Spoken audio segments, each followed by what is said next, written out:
First என்ன building வச்சு நம்ம எடிட் பண்ண போகிறோமோ அந்த எடிட்டிங் வீடியோவை CapCutல இம்போர்ட் பண்ணிக்கலாம். ஸோ நியூ ப்ராஜெக்ட்னு கொடுத்து அந்த வீடியோவை ஃபஸ்ட்டு செலக்ட் பண்ணிக்கோங்க. ஸோ நான் கரெக்டாக இந்த பிளேஸில் வந்து ஸ்க்ரீன்ஷாட் எடுத்துக்கிட்டேன். ஸோ இதை என்ன பண்ணுங்கள், நார்மலாக எப்படி ஸ்க்ரீன்ஷாட் உங்கள் ஃபோனில் எடுப்பீங்களோ அந்த மாதிரி ஸ்க்ரீன்ஷாட் எடுத்து வச்சுக்கோங்க. உங்களுக்கு எந்த போர்ஷனில் இந்த எஃபெக்ட் வேணுமோ அந்த போர்ஷனில் வச்சு ஒரு ஸ்க்ரீன்ஷாட் எடுத்துக்கோங்க. எடுத்துகிட்டு பேக் வந்துக்கலாம். பேக் வந்துட்டு க்ரோம் ஓப்பன் பண்ணிக்கோங்க. ஸோ க்ரோம் ஓப்பன் பண்ணிங்கன்னா இந்த வெப்சைட் வந்து நான் கீழே டிஸ்கிரிப்ஷனில் கொடுத்துருக்கேன். ஸோ இதுதான் அந்த வெப்சைட். ஸோ இதை வந்து நீங்கள் க்ரோமில் டைப் பண்ணிவிட்டு ஸோ ஃபஸ்ட்டில் இருக்க அந்த வெப்சைட்குள்ளே போய்க்கோங்க. போனோன்னா உங்களுக்கு இந்த மாதிரி தான் பாப்அப்லாம் வரும். ஸோ இதில் வந்து கெட் ஃப்ரீன்னு இருக்கலாம். ஸோ அதை நீங்கள் கிளிக் பண்ணிக்கோங்க. கிளிக் பண்ணோன்னே நெக்ஸ்ட் பேஜ் ஓப்பன் ஆகும். ஸோ இது வந்து நீங்கள் சைன்இன் பண்ணுற மாதிரி இருக்கும். சைன்இன் பண்ணிவிட்டு கீழே ஸ்வைப் பண்ணிட்டே வந்தீங்கன்னா இதில் பார்த்தீங்கன்னா ஜெனரேட்டிவ் ஃபில் அப்படின்னு ஒரு ஆப்ஷன் இருக்கும். அதில் பார்த்தீங்கன்னா ஜெனரேட்னு கிளிக் பண்ணிக்கோங்க. ஸோ ஜெனரேட்னு நீங்கள் கிளிக் பண்ணோன்னா இந்த பேஜ் ஓப்பன் ஆகும். ஸோ இந்த பேஜில் அப்லோட் இமேஜுங்க ஆப்ஷன் வந்து நீங்கள் சைன்இன் பண்ணால் மட்டும்தான் காட்டும். ஸோ அப்லோட் இமேஜை நீங்கள் கிளிக் பண்ணிவிட்டு அந்த பில்டிங் ஃபோட்டோவை நம்ம இப்போது ஆட் பண்ணிக்கலாம். ஆட் பண்ணிவிட்டு ரிமூவ் இருக்கும். ஸோ அதை கிளிக் பண்ணதுக்கப்புறம் கீழே ப்ரஷ்ஷை கிளிக் பண்ணிக்கோங்க. ப்ரஷ்ஷை கிளிக் பண்ணிட்டு ப்ரஷ் சைஸை மட்டும் கம்மி பண்ணிக்கோங்க.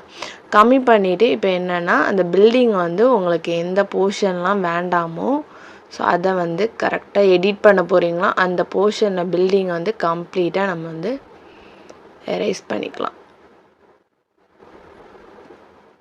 கொடுத்துட்டு ரிமூவ்னு கிளிக் பண்ணிக்கோங்க. கிளிக் பண்ணோன்னா உங்களுக்கு அந்த பில்டிங் இருந்த இடத்துல வேறு இமேஜ் வந்து ஃபில் பண்ணோம். ஸோ அதில் உங்களுக்கு என்ன ஆப்ஷன்ஸ் வேணுமோ அதை நீங்கள் கிளிக் பண்ணிக்கலாம்.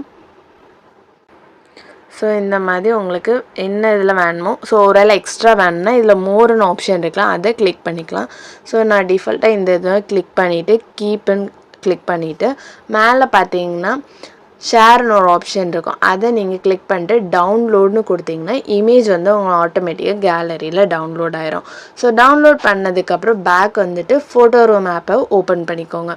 ஓப்பன் பண்ணிவிட்டு இதில் பார்த்தீங்கன்னா ரிமூவ் பேக்ரவுண்டு மேலே ஆப்ஷன் இருக்கும். ஸோ அதை நீங்கள் கிளிக் பண்ணிக்கோங்க. கிளிக் பண்ணிட்டு உங்களுக்கு என்ன பில்டிங் வேணுமோ அந்த பில்டிங்கை நீங்கள் அந்த மாதிரி செலக்ட் பண்ணிவிட்டு இப்போ பேக்ரவுண்டை ரிமூவ் பண்ணதுக்காக தான் இது பண்ணுறோம். ஸோ இப்போ வந்து பேக்ரவுண்டை ரிமூவ் பண்ணியாச்சு. ஸோ இதில் கீழே என்ன பண்ணுங்கள், எடிட் கட் அவுட்னு கிளிக் பண்ணிக்கோங்க. கிளிக் பண்ணிட்டு இந்த ஸோ அந்த ஐஸை லாக் பண்ணிவிட்டு கரெக்டாக இந்த போர்ஷன்லாம் எரேஸ் பண்ணிக்கலாம். ஸோ இந்த போர்ஷன் எல்லாமே நம்ம வந்து ஆல்ரெடி வந்து பில்டிங் ரிமூவ் பண்ணோம்ல அதில் வந்து இந்த போர்ஷன்லாம் இருக்கும். ஸோ அதெல்லாம் நம்ம ரிமூவ் பண்ணிடலாம். இதில்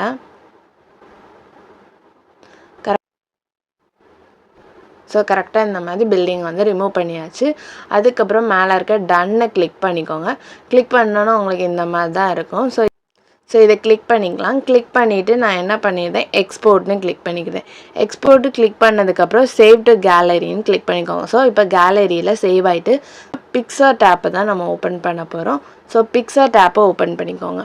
ஓப்பன் பண்ணிவிட்டு பேக்ரவுண்டை கிளிக் பண்ணிக்கோங்க. கிளிக் பண்ணிட்டு டிரான்ஸ்பரண்ட் கொடுத்துக்கோங்க. டிரான்ஸ்பரண்ட்டை கொடுத்துட்டு ஸோ கீழே பார்த்தீங்கன்னா ஆட் ஃபோட்டோன்னு ஒரு ஆப்ஷன் இருக்கும். அந்த ஃபோட்டோ கிளிக் பண்ணிட்டு இப்போ நம்ம பேக்ரவுண்ட் ரிமூவ் பண்ணோம்னா அந்த இமேஜை வந்து ஆட் பண்ணிக்கோங்க. ஸோ இந்த மாதிரி இருக்கும். இதை ஆட் பண்ணிவிட்டு க்ராப்பில் போயிட்டு கீழே ஃபோட்டோ ரூம் இருக்கா அதை வந்து நம்ம வந்து ஸோ எடுத்துகிட்டு இப்போ இதை வந்து 3 பார்ட்டாக பிரிக்க போகிறோம். மேலே ஒன்று, கீழே ஒன்று, அடுத்தது ஒன்று. ஸோ வந்து என்ன பண்ணலாம், ரிமைனிங் இருக்கிறதெல்லாம் எரேஸ் பண்ணிடலாம். ஸோ மேலே இருக்க எரேஸ் ஆப்ஷனை கிளிக் பண்ணிக்கோங்க.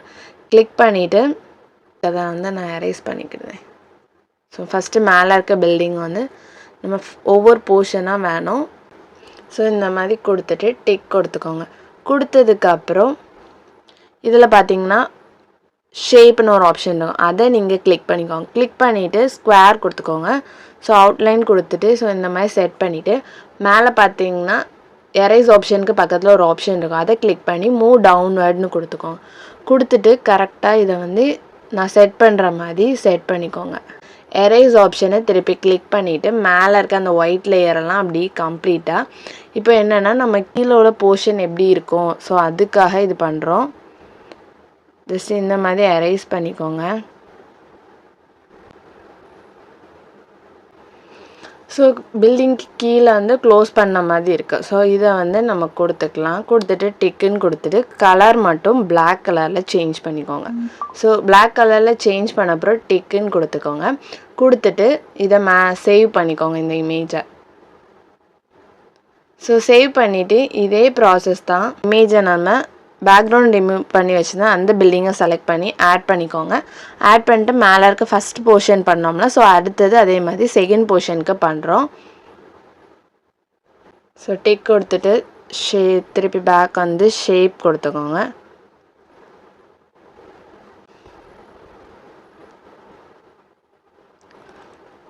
ஸோ இதே மாதிரி 2 பில்டிங்கும் பண்ணிவிட்டு ஸோ சேவ் கொடுத்துக்கலாம். ஸோ மூவ் பண்ணியாச்சு. சேவ் பண்ணிட்டு சேம் ப்ராசஸ் தான் ரிப்பீட் பண்ணிவிட்டு இதில் ஜஸ்ட்டு வெறும் நம்ம என்னென்னா மேலே உள்ள போர்ஷன்ஸை மட்டும் ரிமூவ் பண்ணால் போதும். தேர்ட் ஒன்க்கு கீழே இருக்கிறதுக்கு ஸோ கீழே உள்ளதுக்கு வந்து லாஸ்ட்டாக நம்ம ஆட் பண்ணோம்னா ஒரு ரெக்டாங்கிள் மாதிரி அதை வந்து நீங்கள் ஆட் பண்ண வேண்டாம். ஸோ ஜஸ்ட்டு மேலே இருக்க 2 பில்டிங்கையும் ரிமூவ் பண்ணிவிட்டு டிக் கொடுத்துட்டு சேவ் மட்டும் பண்ணிக்கோங்க. சேவ் பண்ணிட்டு திருப்பி நம்ம இப்போ CapCut ஆப்குள்ளே ஓப்பன் பண்ணிக்கலாம். ஸோ CapCut ஆப்பை ஓப்பன் பண்ணதுக்கு VPN ஆன் பண்ணி வச்சுக்கலாம். CapCut ஆப்பை ஓப்பன் பண்ணிக்கோங்க. ஓப்பன் பண்ணிவிட்டு நியூ ப்ராஜெக்ட் கிளிக் பண்ணிவிட்டு ஸோ நம்ம வந்து பில்டிங் ரிமூவ் பண்ணி வச்சுருந்தா அந்த இமேஜை வந்து ஃபஸ்ட்டு ஆட் பண்ணிக்கலாம். ஆட் பண்ணி முடிச்சதுக்கப்புறம் கீழே ரேஷியோவை கிளிக் பண்ணிட்டு 9:16 கொடுத்து டிக்குன்னு கொடுத்துக்கோங்க. கொடுத்ததுக்கப்புறம் ஃபோட்டோவை செலக்ட் பண்ணிவிட்டு 9:16க்கு ஃபுல் ஸ்க்ரீனில் செட் பண்ணிக்கோங்க. செட் பண்ணதுக்கப்புறம் ஓவர்லேயே கிளிக் பண்ணிக்கோங்க. ஆட் ஓவர்லேன்னு கொடுத்துட்டு ஒவ்வொரு பில்டிங்கை நம்ம ஆட் பண்ணலாம். ஸோ ஃபஸ்ட்டு என்னென்னா ஃபஸ்ட்டு பேஸில் நம்ம ஆட் பண்ணக்கூடிய அந்த பில்டிங்கை எடுத்துகிட்டு ஸோ இதை வந்து கரெக்டாக இந்த போர்ஷனில் வந்து நம்ம ஜஸ்ட் வைக்க தான் செய்யணும்.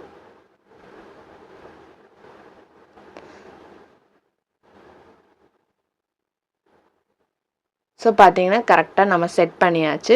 செட் பண்ணதுக்கப்புறம் திருப்பியும் ஆட் ஓவர்லே கொடுத்துட்டு செகண்ட் பில்டிங்கை நம்ம வந்து செட் பண்ணிக்கலாம். ஸோ இதுவும் கரெக்டாக ஸோ இந்த மாதிரி கொடுத்துட்டு கீழே ஸ்க்ரால் பண்ணிட்டே வந்தீங்கன்னா லேயர்னு ஒரு ஆப்ஷன் இருக்கும். அதை கிளிக் பண்ணிவிட்டு 1ன்னு கொடுத்துக்கோங்க. ஸோ அப்போ வந்து கரெக்டாக இது வந்து செட் பண்ணியாச்சு. ஸோ இது வந்து நீங்கள் கரெக்டாக அந்த பொசிஷனில் வைக்கிறதுல தான் இருக்குது. ஸோ இந்த மாதிரி வச்சுக்கோங்க. வச்சுட்டு டிக் கொடுத்துட்டு திருப்பி பேக் வந்து ஆட் ஓவர்லேன்னு கொடுத்துக்கோங்க. ஆட் ஓவர்லேன்னு கொடுத்துட்டு இப்போ லாஸ்ட்டாக இருக்க அந்த பில்டிங்கை ஆட் பண்ணிக்கலாம்.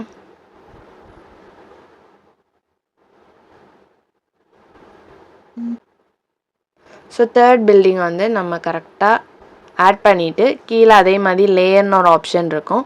ஸோ அதை நீங்கள் கிளிக் பண்ணிவிட்டு 1ன்னு கொடுத்துக்கோங்க. ஸோ 1ன்னு கொடுத்துட்டு டிக் கொடுத்திங்கன்னா கரெக்டாக உங்களுக்கு வந்து இந்த இடத்துல செட் பண்ணியாச்சு. ஸோ இப்போ வந்து நம்ம செட் பண்ணிட்டோம். செட் பண்ணிவிட்டு அடுத்தது அதுக்கப்புறம் உங்களுக்கு வீடியோ எவ்வளோ டியூரேஷன் இருக்குதுன்னு பார்த்துக்கோங்க. ஸோ அதை பார்த்துட்டு இந்த ஃபோட்டோஸ் எல்லாத்தையும் நம்ம அந்த டியூரேஷனுக்கு வர ட்ராக் பண்ணி விட்டுக்கோங்க.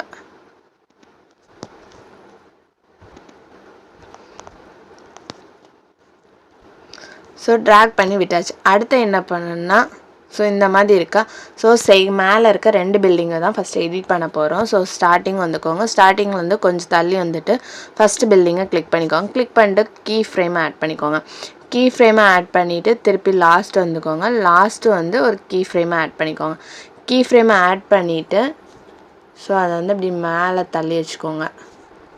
கீழே வந்து பேஸ்னு ஒரு ஆப்ஷன் இருக்கும். ஸோ அதை கிளிக் பண்ணி கூட நீங்கள் வந்து பொசிஷன்ஸை வந்து சேஞ்ச் பண்ணிக்கலாம். நான் ஸ்கேலில் வந்து அப்புறம் ரொட்டேட்டில் வந்து லைட்டாக ரொட்டேட் பண்ணிக்கிடுதேன் இந்த மாதிரி. ஸோ டிக்குன்னு கொடுத்துக்கோங்க. கொடுத்துட்டு திருப்பி அதுக்கு மேலே இருக்க செகண்ட் பில்டிங்கை கிளிக் பண்ணிட்டு அதே இடத்துல கீ ஃப்ரேமை ஆட் பண்ணிக்கலாம். ஸோ ஸ்டார்டிங்கில் ஒரு கீ ஃப்ரேம், எண்டில் ஒரு கீ ஃப்ரேம் ஆட் பண்ணிக்கலாம். ஸோ எண்டு கீ ஃப்ரேமில் இதே மாதிரி பேஸில் போயிட்டு லைட்டாக இந்த மேலே தூக்கிக்கோங்க. ஸோ மேலே தூக்கிட்டு ரொட்டேட் வந்து உங்களுக்கு எந்த சைடு வேணுமோ அந்த சைடு கொடுத்துக்கலாம்.